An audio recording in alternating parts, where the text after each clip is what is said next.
तो वहीं छात्र संघ चुनाव के मसले पर सड़क से सदन तक बवाल मचा हुआ है। सत्ताधारी दल बीजेपी के वो नेता जो खुद छात्र राजनीति से मुख्यधारा की पॉलिटिक्स में आए हैं, वे इस मुद्दे पर कुछ कहने से बच रहे हैं, जबकि कांग्रेस बीजेपी सरकार को छात्र संघ चुनाव करवाने की सीधी चुनौती दे रही है। ये रिपोर्ट देखिए।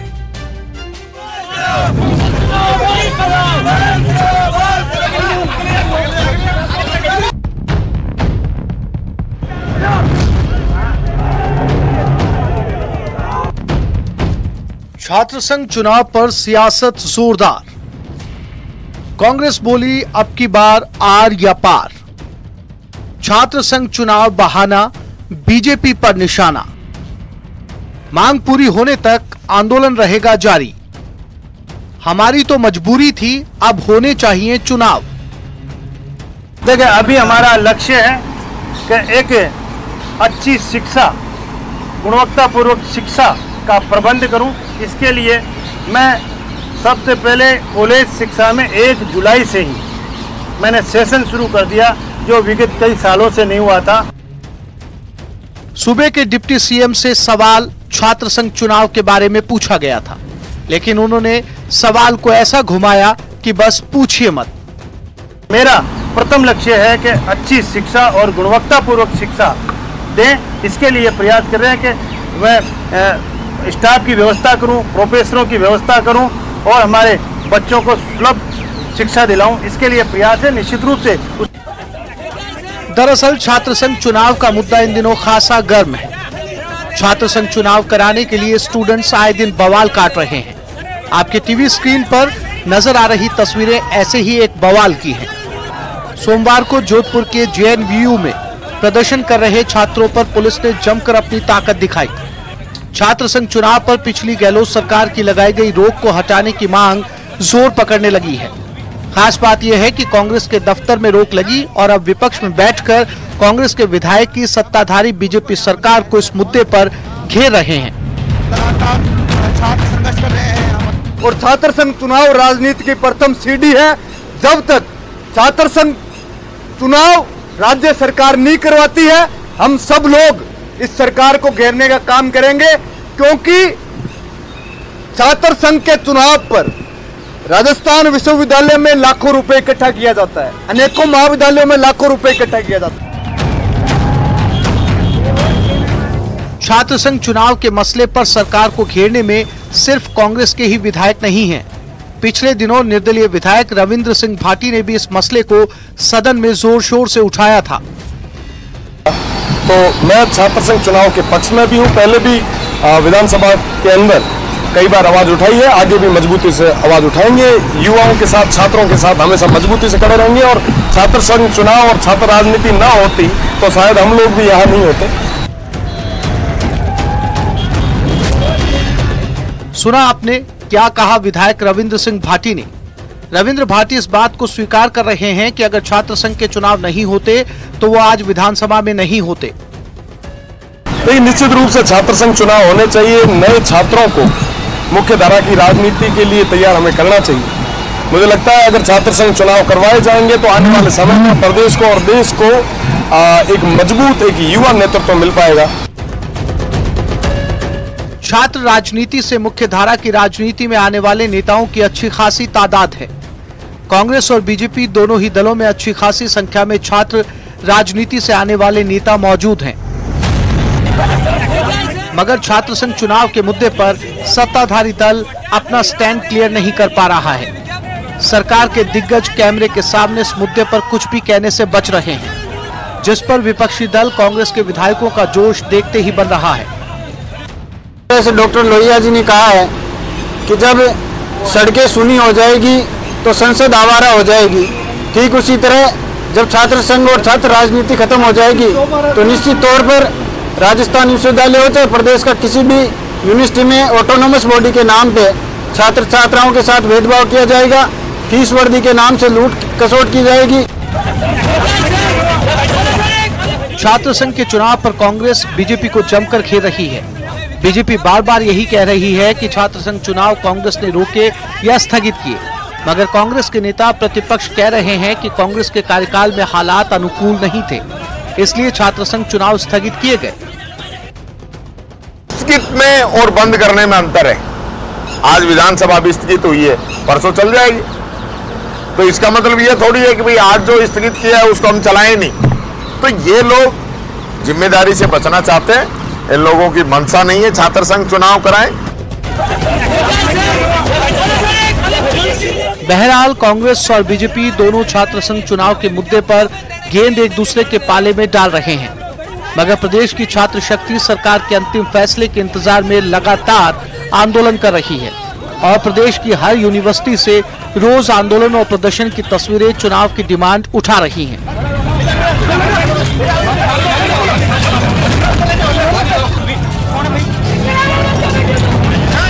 न्यूज 18 राजस्थान के लिए जयपुर से लवली वधवा की रिपोर्ट। बहुत पुलिस के साथ लगातार संघर्ष कर रहे हैं। यहाँ पर संघर्ष यहाँ पर हो रहा है छात्रों के बीच में, संघर्ष यहाँ पर हो रहा है और आप देख सकते हैं।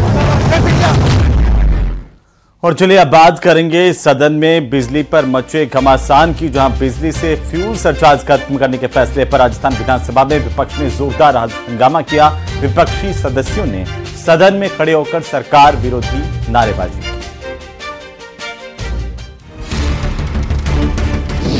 विधानसभा में विपक्ष का हंगामा। फ्यूल सरचार्ज और बढ़ा रहे, फ्यूल सरचार्ज वापस करवाओ अध्यक्ष जी। फ्यूल सरचार्ज वापस लेने की मांग। फ्यूल सरचार्ज और बढ़ा रहे, फ्यूल सरचार्ज वापस करवाओ अध्यक्ष जी, सरकार को निर्देश दो। प्रदेश सरकार पर लगाए गंभीर आरोप।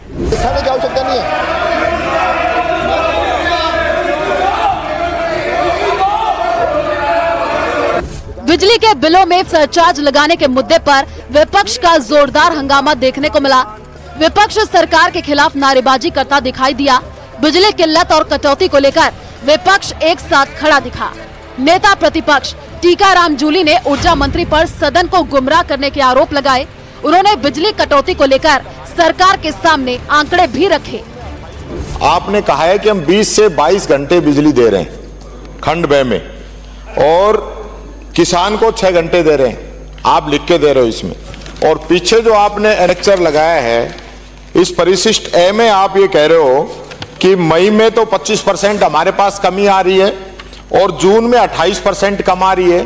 तो ये परसेंटेज के हिसाब से अगर आप लगाओगे तो 24 घंटे में 20-22 घंटे बैठती नहीं है बिजली। ये तो सबसे पहले मैं सदन को ये बताना चाहूंगा। दूसरा, हकीकत आपको भी पता है रात के 2-2 बजे तक बिजली नहीं आ पा रही है। मानिए मेरा सीधा सा प्रश्न है, आ रही है तो बहुत अच्छी बात है, जनता को जवाब देना कि मुख्यमंत्री जी ने ये निर्देश दिया था कि प्रदेश के अंदर बिजली कटौती नहीं होगी, और बिजली कटौती होगी तो हम जिम्मेदार जो अधिकारी कर्मचारी उनके खिलाफ कार्रवाई करेंगे। तो एक तो आप ये बता दीजिए कितने लोगों के खिलाफ आपने कार्रवाई की। विधानसभा में नाहौर से कांग्रेस विधायक अमित चाचान ने स्थगन प्रस्ताव किया। इस दौरान उन्होंने सत्ता पक्ष को जमकर के घेरा और बिजली पर लगाए गए सरचार्ज के मुद्दे पर सरकार के फैसले की निंदा की।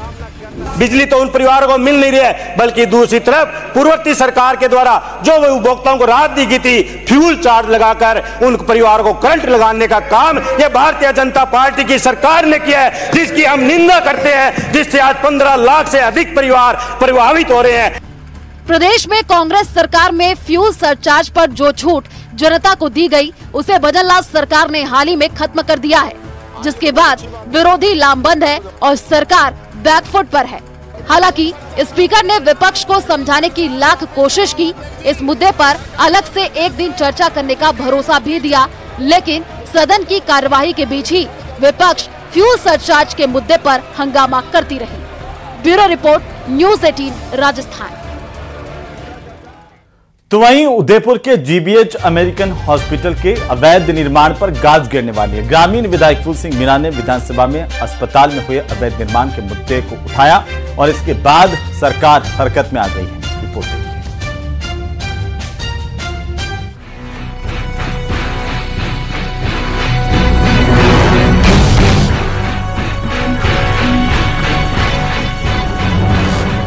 उदयपुर के जेबीएच अस्पताल पर गिरेगी गाज। सदन में अधिकारियों को यूडीएच मंत्री के 2 टूक निर्देश। 72 घंटे में अवैध निर्माण को करें सीज। सीएस की निगरानी में उच्च स्तरीय समिति करेगी जांच। अस्पताल में कई जगह नियम विरुद्ध हुआ निर्माण। 5 सप्ताह में इसकी विस्तृत जांच करवाकर जांच रिपोर्ट प्रस्तुत करें। दूसरा, सुनिए साहब, अभी तो दूसरा, बिना निर्माण स्वीकृति के जितने भी निर्माण हुए हैं संबंधित नगर निकाय 72 घंटे में उन्हें सीज करे।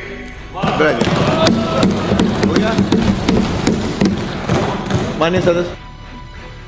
राजस्थान के यूडीएच मंत्री जाबर सिंह खर्रा ने सोमवार को विधानसभा में बताया कि उदयपुर के जेबीएच अमेरिकन हॉस्पिटल के भवन निर्माण में अनियमितता की शिकायत की उच्च स्तरीय समिति से जांच करवाई जाएगी।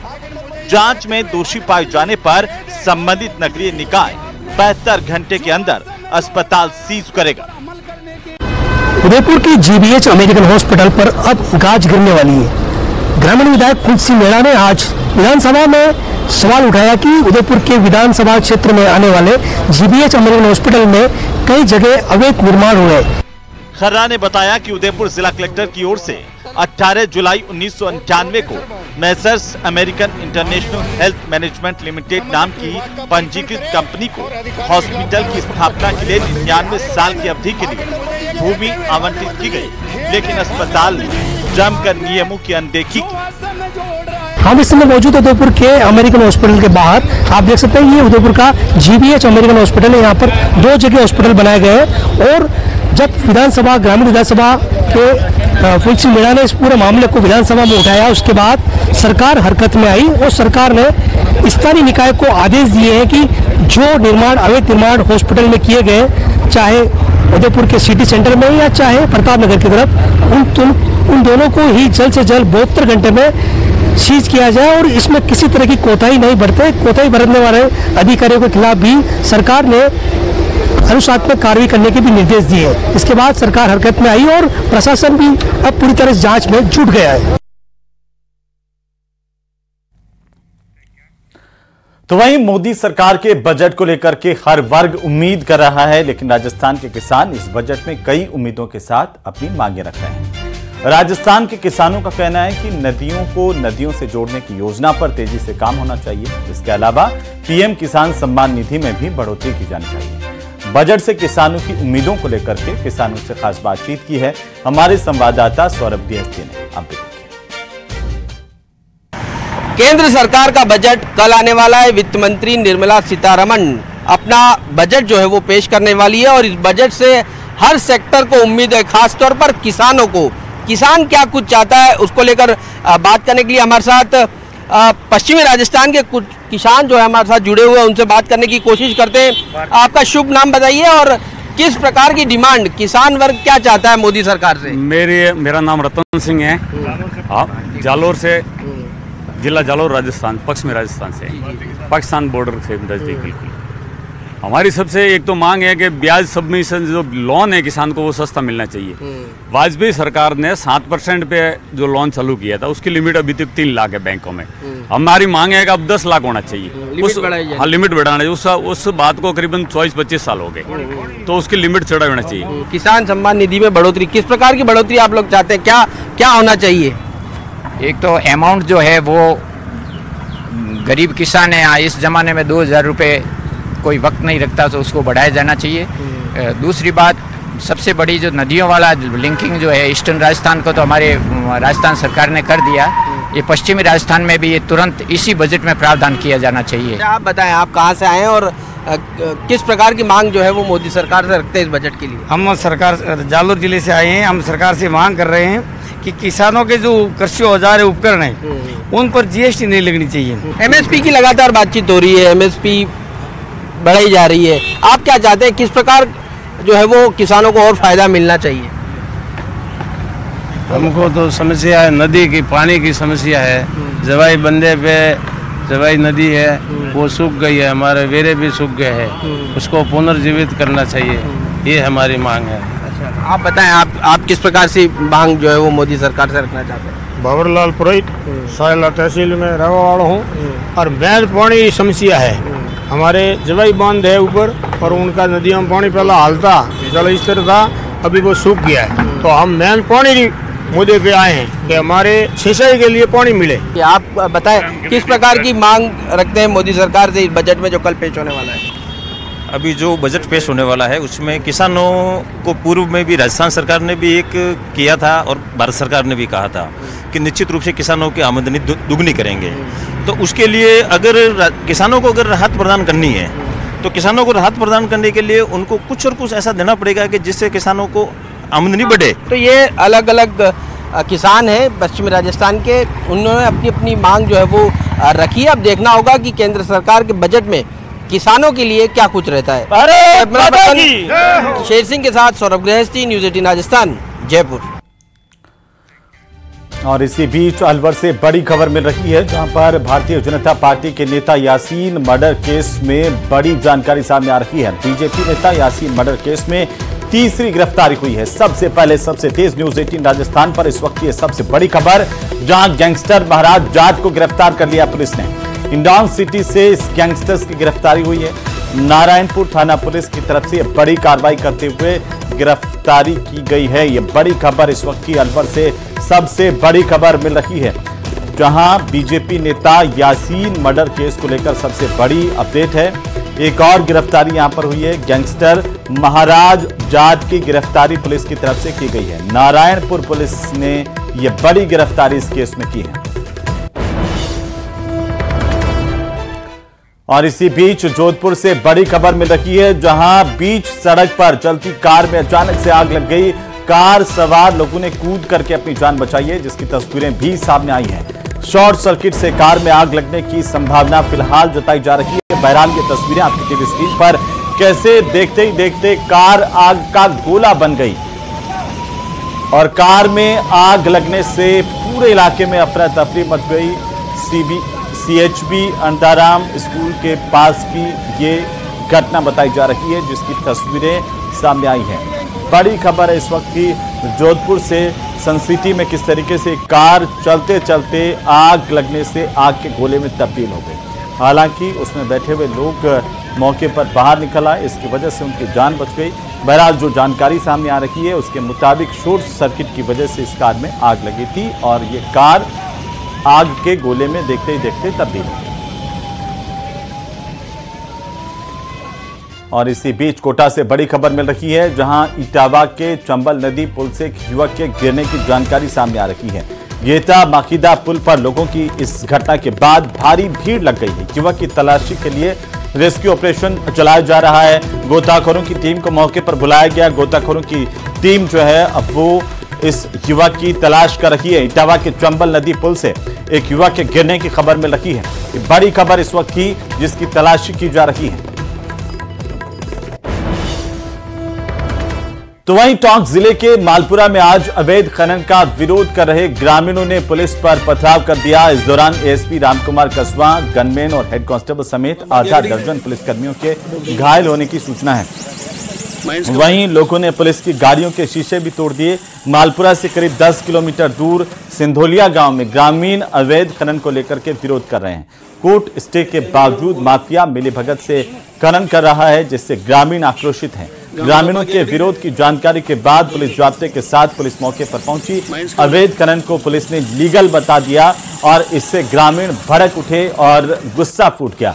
इस अवैध खनन करने वालों और उनका समर्थन करने वाली पुलिस पर आक्रोशित लोगों ने पथराव कर दिया। बार बार टोंक के मालपुरा इलाके के जो ग्रामीण हैं वो पुलिस और प्रशासन से अवैध खनन के खिलाफ गुहार लगा रहे हैं, लेकिन इसके बावजूद उस पर नियंत्रण नहीं होने से लोग आक्रोशित हैं। लोगों का कहना है कि पुलिस और प्रशासन की मिलीभगत से अवैध खनन माफिया लगातार सक्रिय होते जा रहे हैं। मालपुरा से करीब 10-12 किलोमीटर सिंधोलिया गांव है, जहां पे एक माइंस है, जिसको लेके ग्रामीण और माइंस मालिकों में विवाद ये है कि पहले इस पे माइंस पे स्टे था, खाददारी ज़मीन पे माइंस सैंक्शन है 2021 से। गांव वाले चाह रहे हैं कि ये माइंस पे स्टे कंटिन्यू रहे और इस माइंस नहीं करें और हम यहाँ पे पशु चराने के लिए एक खुली जगह है, इसको हम काम में लेते रहें। इसको लेके विवाद था। आज गांव वाले इकट्ठे हुए और माइंस पर जाने के लिए उन्होंने जिद की। इस पर पुलिस जाब्ता पहुंचा, SHO लांबा हरी सिंह और सभी यहाँ पहुंचे, समझाइश की, परंतु उन्होंने माइंस पे तोड़ फोड़ की और वहाँ पे जो लोग हैं उनको भी के साथ मारपीट करने की कोशिश करी। उधर दौसा के लालसोट इलाके में बजरी माफिया पूरी तरह से बेखौफ हो चुका है। हालात इतने ज्यादा बिगड़ गए हैं कि अब पुलिसकर्मियों के साथ लूट जैसी वारदातों को बजरी माफिया सरेआम अंजाम दे रहा है। इतना ही नहीं, दिन दहाड़े हत्या की कोशिश करने के भी आरोप बजरी माफिया पर लगे हैं। ये खास रिपोर्ट देखिए।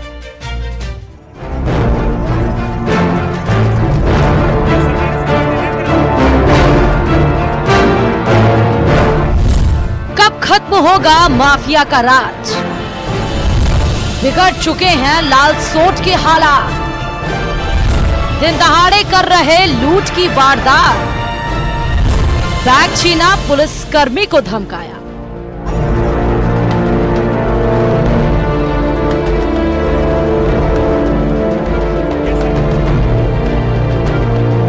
ये सरकारी सूट ले लें तेरे हाथ में। ये तस्वीरें दौसा के लालसोट थाना क्षेत्र की हैं और महिला पुलिस अधिकारी के सामने खड़े ये बेखौफ हो चुके बजरी माफिया हैं। हाथ में सूटकेस पकड़े माफिया महिला पुलिसकर्मी को ही धमका रहे हैं। इतना ही नहीं, वीडियो बनाने पर धमकाते हुए भी नजर आ रहे हैं। लालसोट में धड़ल्ले से बजरी का अवैध रूप से परिवहन किया जाता है। जब कोई सरकारी एजेंसी कार्रवाई करती है तो ये बजरी माफिया उग्र हो जाते हैं और सरकारी एजेंसी की टीम पर ही हमला बोल देते हैं। दौसा के लालसोट क्षेत्र में परिवहन विभाग की इंस्पेक्टर मुक्ता सोनी अपनी टीम के साथ अवैध बजरी खनन और परिवहन पर कार्रवाई करने के लिए पहुंची थी। जैसे ही बजरी से भरे 2 डंपरों को रुकवाया और उनके चालान भरने की प्रक्रिया शुरू की तो कारों में बैठकर कुछ बजरी माफिया आए और परिवहन इंस्पेक्टर मुक्ता सोनी से बदतमीजी करने लगे। उन्हें चालान भरने से रोका गया। मेरी हत्या का प्रयास किया क्योंकि मैंने अवैध बजरी से भरे 2 ओवरलोड डंपरों को चालान बनाकर जब्त करने की तैयारी कर ली थी। इस पर भारी मात्रा में बजरी माफिया बिना नंबर की कारों में इकट्ठे होकर आए और उन्होंने मुझे जान से मारने का प्रयास किया व सरकारी संपत्ति की लूट करी। इस दौरान बजरी माफिया जब्त डंपर भी छुड़वा ले गए और परिवहन विभाग की सरकारी गाड़ी का गेट तोड़कर उसमें से चालान और कैश से भरा सूटकेस भी ले गए। इस सूटकेस में पिछले दिनों किए गए चालानों से प्राप्त हुई राजस्व राशि के करीब 1,34,000 रुपए थे। इस दौरान बजरी माफियाओं ने परिवहन इंस्पेक्टर का बाड़मेर तबादला करवाने और जान से मारने की धमकी भी दी। मेरी चालान बुक, रसीद बुक व कैश से भरी अटैची भी वो लोग उठा कर ले गए और टक्कर मारने की मुझे उन्होंने कोशिश करी, जिस पर मैंने उनसे अपनी अटैची वापस लेने का प्रयास भी किया, किंतु काफ़ी संख्या में वे उग्र हो चुके थे और इसलिए मैं तुरंत वहाँ से थाने आई। फिलहाल परिवहन विभाग के इंस्पेक्टर ने कुछ नामजद सहित करीब 40 बजरी माफिया के खिलाफ राज्य कार्य में बाधा और जान से मारने का प्रयास और धमकी की FIR कराई है। पुलिस भी अवैध बजरी परिवहन में लिप्त आरोपियों के धरपकड़ में जुट गई है। न्यूज़ 18 राजस्थान के लिए दौसा से आशीष शर्मा की रिपोर्ट।